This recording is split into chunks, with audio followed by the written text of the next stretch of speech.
Basic Guide to Starting Your Poultry Business in Nigeria.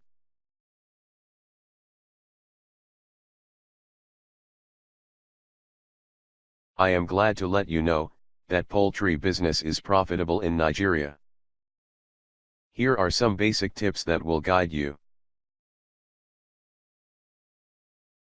Go for knowledge.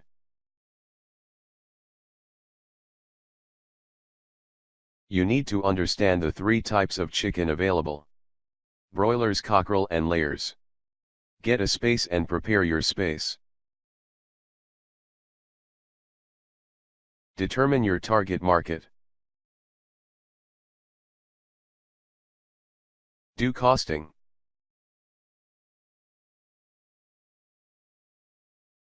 Determine the profit.